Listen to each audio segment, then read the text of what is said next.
Hey everybody, it's Father's Day, and depending on who you are, I'm really sorry or congratulations.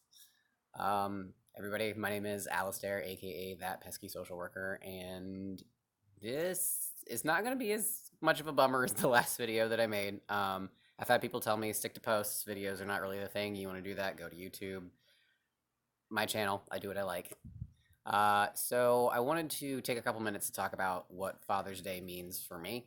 So as a 28-year-old trans guy who is single, I don't have any biological children. The closest that I have to a childlike responsibility is Grace, my dog. There are some people who get very upset when there are people who refer to their animals as their children. If you're in that camp, that's what she is to me. The reality is that I'm more than likely never going to be able to have biological children that are my own, mostly because A, I'm not interested in birthing them because no, and B, science is way behind. So odds of that happening are pretty minimal. So I have that childlike attachment to my dog. My dog doesn't do anything for me on the holidays, and I don't force anything like that. That's a little much for me.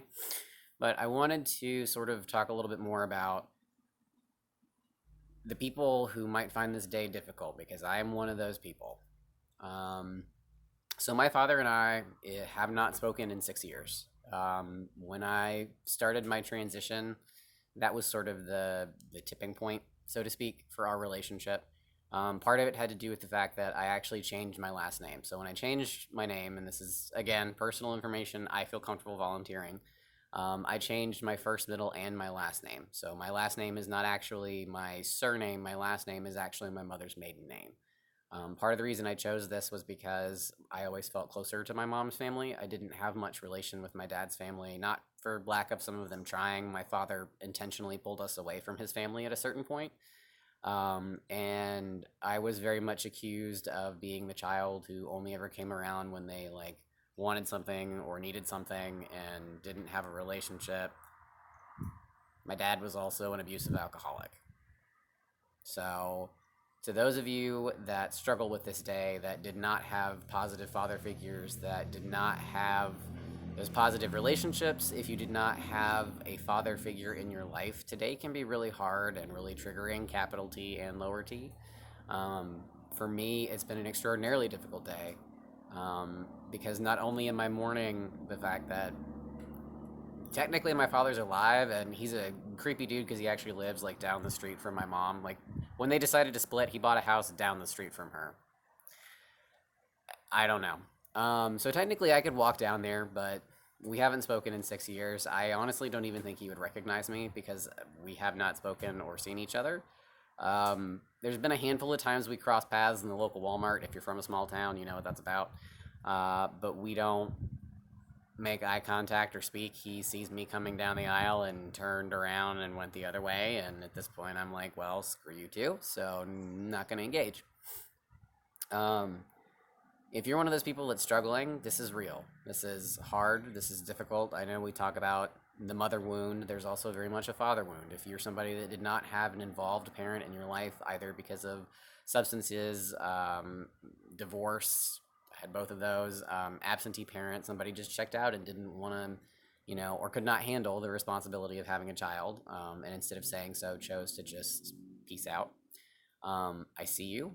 I feel you.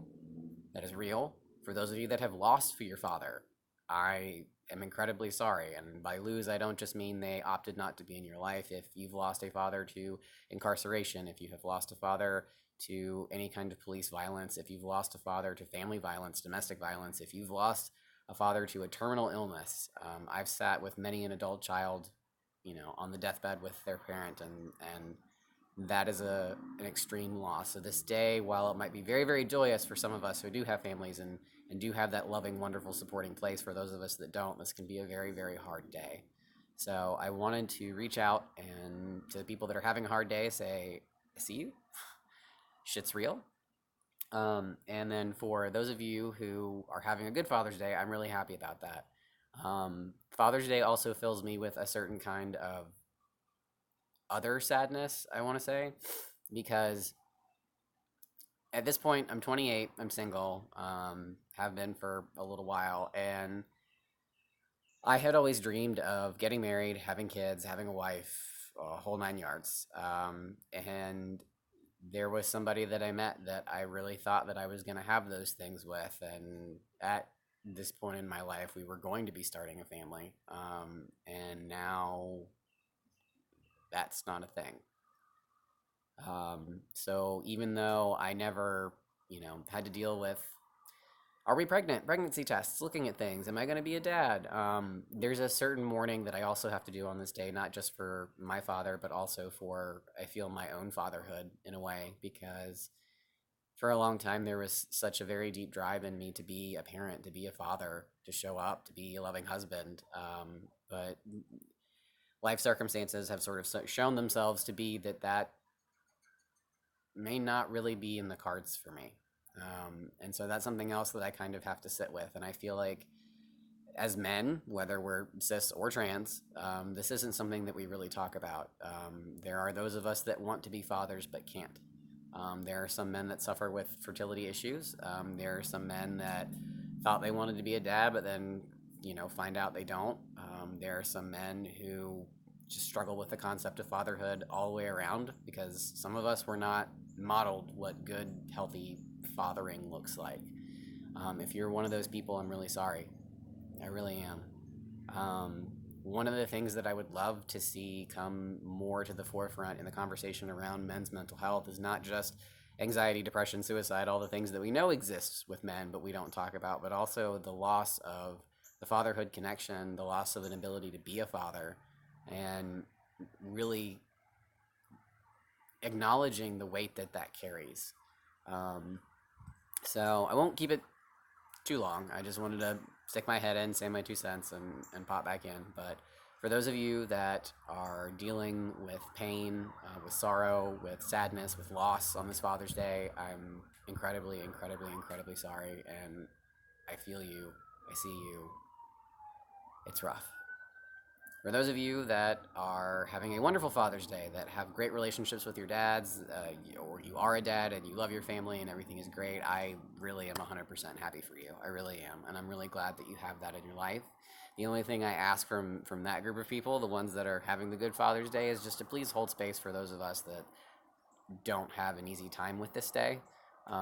Reach out to your other male friends that may have had a child at one point, but their partner had a miscarriage through no fault of their own, because that is something that happens. It's very important to keep those people in mind on this day. So I hope that regardless of whether this is a positive or negative holiday for you, I hope that there is some modicum of peace that you're able to find, and I hope that everyone is well. And I will be checking again soon at some point. Bye.